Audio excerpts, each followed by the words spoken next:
Hello everyone, today we're going to be talking about some of the best base locations in Grounded. Now previously I did a video on this. It is actually the most popular video on my channel, sitting at just over 40k views. Thank you so much for all your support and your criticism on that video, and we'll get started here with number one. So number one is actually going to be located here on the map, just right here next to the oak tree with these stumps here. But it's actually a modified version. So if you build up from the stumps here, and I do recommend you place some door frames here, as there is the occasional small little orb weaver that will come over here, and you will see some of the larger orb weavers on that side here, but if you keep building up, they should not pose any problem, and they will completely ignore you. Now, on this lower level here, this is what I think makes this great, is these gnats, if I was not in creative, a couple of them may come over to bother you, so I do recommend you build yourself some guardrails, but essentially it is just free food that's going to walk up to your base. You literally can just go right around this whole alley, and every couple of nights when these gnats respawn, you will get all these different gnats that will just come to your base, and as you can see, they actually get stuck on this floor, and they cannot go any higher. There will be occasionally one or two that can slip past as they come throughout the night, but the majority of them tend to go from the lower section, and as you can see, let's see, 1, 2, 3, 4, 5, 6, 7, 8, 9, 10, 11, 12, 13, 14? I think that was 14. 14 gnats, I may have miscounted.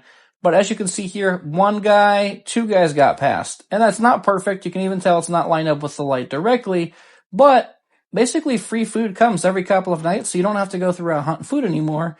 And that'd be pretty darn helpful, especially in the early game. And then you can see we also have a third layer built here as well on the top. And I basically just kind of went through and hit all of the gaps here. Again, it's not perfectly even. I would probably spend more time lining it up if it was an actual base. But just for the purpose of the video, I wanted to show you what you could all do here.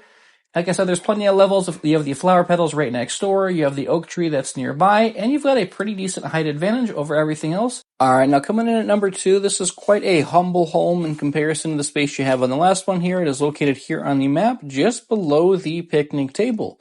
Now actually, if you love cans, you are going to absolutely love this milk molar container. There's quite a bit of space in here. Essentially think of it as a large luxury-sized can. You've got this entire top floor here, which you could probably extend out over here as well. And then if you were to come down here, you have a whole other layer to work with. You could probably put it a little bit lower or a little higher, whatever you please. Now, the best part about this is this is solid glass. It is an immovable object, and it is not breakable. The only way anything that can get to you is through this little circle right here. So if you put enough fortifications and defense, your home is basically impenetrable. Now, the only problem as well would be that really your foundational support does come from the outside here. So if we were to go through and hold this, for example, you will see that the whole house will go through and collapse. So I would recommend that where you have some pieces actually stick on the backside, that you go through and you pillar down, essentially providing additional support on the outside. So if for some reason something did come up and attack it, or even you accidentally picked up this piece, your whole base does not collapse like that. But overall, it is a pretty solid base, especially if you want something humble and immune to raids. This would be a great place to go through and set up shop. Alright, and now coming in at number 3, if you ever wanted to live out your Teenage Mutant Ninja Turtle dream, this is the base for you. We are actually going to be just below the little eyeballs here on the sandbox, located over here on the map. And if you go just below, there's actually a pipe. Now, if you're looking for a base that is impenetrable for raids, I honestly don't think there may be any base in the game better than this. There's essentially this small little puddle of water, and inside this water, under the exposed pipe, you can actually swim and build up into here, and you can basically go through and build all the way down this side of the tunnel, and all the way down over here. This entire pipe cannot be broken. The only access they would have is through here, and if flying insects are your concern, they would have to go through the water to get to you, and even if they break this, there's actually all little spots along this ground here that provide foundational support. So even if you break like this stairwell or this entrance, there's not going to really be anything. This is a supporting 33. If I break that, look, it's nothing. Nothing's broken.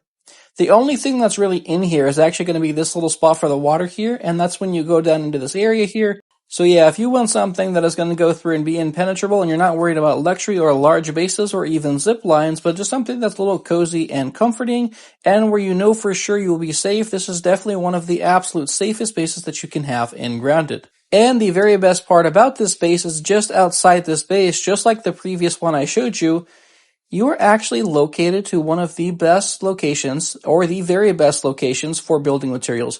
If you look right here, this is the stem forest just outside, so you are loaded with stems, and you will never have to worry about looking for stems again, as they are literally all on your front door. So being able to go through and construct this base or anything down in there, or even at that other base is no issue. And then if you need clay, there is just puddles upon puddles of clay all located over there. Alright, and now coming in at number 4 is actually really close to where we were just located. As you can see, we're actually up on top of the sandbox here now. And the other base was essentially just down there in that crevice. If you're not quite ready to build that base or even to build over beneath the picnic table here, you don't have to crawl on top here. I'm just simply showing you from perspective. But there's actually a small little hole here. You can't cover the ceiling as it will tell you it is not buildable. But if you just fall into here, you'll notice, you would actually come into it from right here though. You essentially have this small little area you can just build in. You can't really cover the ceiling like I mentioned, so this is not a permanent base. This will be more of a temporary small base. If you wanted to go through and immediately book it from spawn over to the stem forest here and set up shop, all you would have to go through and do essentially is just block off this area. So we could go through and place these, for example, and basically nothing should be able to go through and get in here. So pretty much the entire thing is blocked off and nothing would really come in here. You don't have to really worry about flying creatures early on in the beginning of the game. So yeah, this is definitely more of a starter base, if you will, that's safe because you have basically safety that goes very, very high, higher than any spider can actually jump. You do have to be careful because on that side of the sandbox, there are some more beavers that spawn. And then, of course, the antlions do spawn in there. Nothing should really come over here if you don't provoke them, though. So you should be able to just go through and enter and exit this base without any concern early on. So you can go through and gather up all the materials you'll need to actually build yourself more of a permanent base in one of the other 2 locations that I just showed you. Alright, now coming in at number 5, this one's going to take quite a few building materials, but this very well may be the most scenic base location in the entire game. And this can be located right here on the map, just actually on the actual fence itself, just behind the picnic table. Now, first, you could actually just build up to this location here. This first little piece here can actually be built on. But the only problem with this location on the lower half is that it's actually uneven. You'll notice that the foundations here will start to go in upwards, and then over here they get higher and higher. But if you were to go up to the next actual piece up here, the higher location, everything is perfectly flat and you can build all the way out over here. And I must say this is probably the absolute best view of the entire yard. You can literally see everything. You can see the oak tree, you can see over there where you started, our ugly backpack icon, the sandbox, a lot of late game resources like the sandbox, for example, toenails right over there, or right up there, sorry. Having access to the termite cave. A lot of stuff can be quickly accessed, like the charcoal there, all from this location. The only downside would be things like blueberries, so that'd be over there in the hedge, and then I think over there also might be where the other ones, yeah, I think it's over there is where the other ones are located as well. And then the tree. So you would want to have a zip line to across the yard here, but I do think, for the most part, outside of being central to the map, you're going to have that problem somewhere, pretty much everywhere. There's going to be some sort of resource you're too far away from. But overall, this is very, very high up.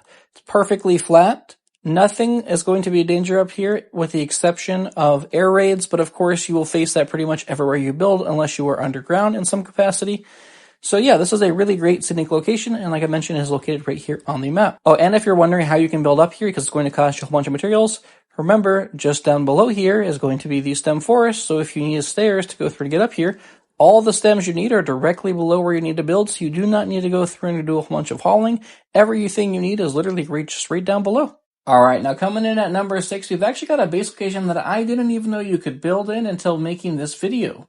So right over there, you'll notice I actually have a stairwell there. So this here, if you'll look on the map, we're actually located here at the actual shed area here with the barbecue down below, right over here, and the toenail and termite area here.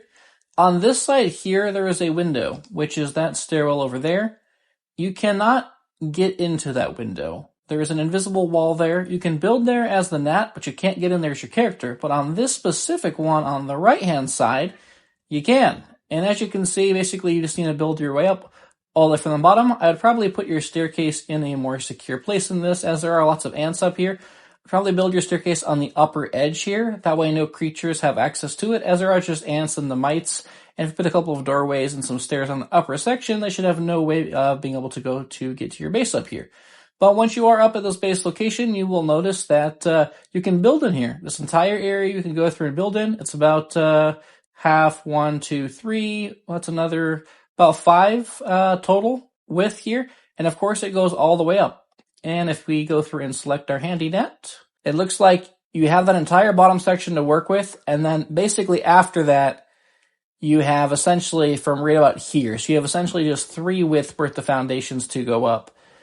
And then there's an invisible wall. So the visible wall does allow you to go all the way up, so you can still build the tippity top, but you definitely have to go through and make your base narrower after the first, I would say, probably 2 floors.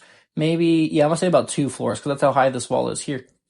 But yeah, that was base number 6. All right, now coming in at base number 7 here, we've actually got something pretty unique. So we are located here on the map, just to the right of the shed here, and you will notice that the undershed entrance is directly behind me. And so essentially all you're going to do is you're going to come out here, and it's going to be this floating can here.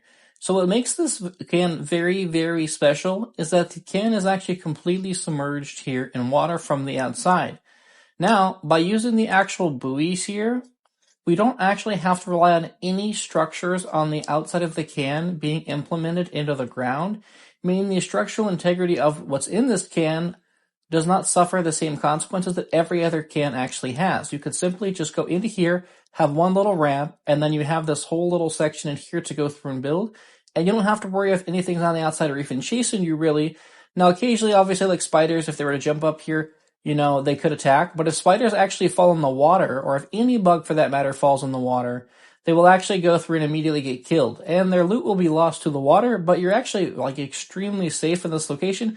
And of course, it is immune to the air raids, as there's no way for them to actually get in here. And even if they attack these structures on the outside, so this little piece here sticking out, you know, they're not going to go through and damage the integrity of the build because everything is here just floating in on the water. So yeah, this will be base number 7 as a small, humble location just in the upper yard here, but definitely something worth considering as a little outpost if you don't want to make it your main base. Alright, and now for base number 8, we're actually located here inside of the hose area, which you can find located here on the map in the bottom left-hand corner of the screen. Now, the one concern here, I would say, compared to some of the other areas, is actually going to be its location. It's actually fairly safe because the hose does go through and protect you from the majority of the creatures. Now, of course, spiders can still jump up here, but overall, it's actually a pretty safe area. And I did have to go through and clear out all of the different stems and stuff to be able to go through and to build, so you have to do quite a bit of construction. But the only thing that can really fit in here is going to be weevils and aphids, and there will be the black ants nearby. I haven't really seen any soldier ants too close nearby, so that shouldn't be a concern. And then if you were to go farther down that way, you will run into some orb weaver spiders, but nothing too crazy. Now, the big problem here is actually going to just be the lack of resources. So you do obviously have a whole bunch of grass, so that's not going to be a concern. There are some mushrooms nearby, so that's not too big of a deal. And then, of course, you do have some dandelions and some stems over here as well. But outside of the sandbox that's right here and the materials that the sandbox has to offer, being in the corner of the map, you definitely will lack certain resources and not be able to have access to nearly as many as you would being in the center of the map. But that is certainly the price you do pay for just having access to kind of a different location.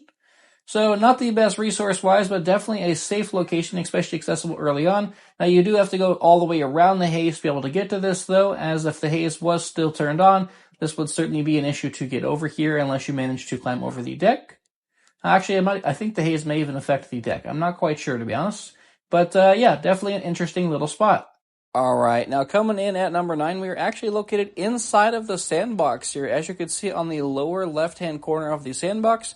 Now, what makes this place so special is, one, you can live in the sandbox down here, and you're actually not going to be taking damage as you're in the actual water itself.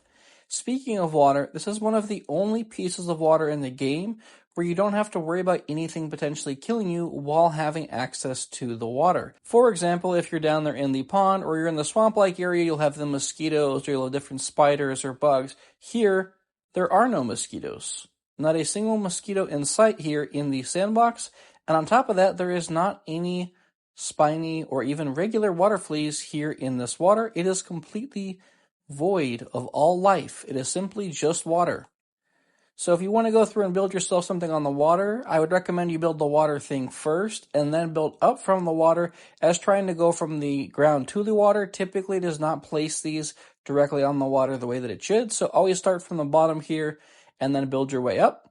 But yeah, none of this is actually here on the dirt. You should not take any damage even during the daytime while you are down here underneath the sun or even over there in the water. So overall, it is pretty quiet and a great place considering that it is an area that is chock full of rare endgame resources. Alright, now coming in at number 10, we have the infamous baseball. Now, I did not include this in my last video, so I definitely felt like I needed to include it in this video, as a lot of people told me that they actually love this location, especially early on, for pretty good reasons, as the only way really up to this baseball is through that teeny tiny little stick, essentially meaning that all the little baddies like that mite, or even the spiders, do have a hard time getting up here, especially if you do go through and build a couple layers high.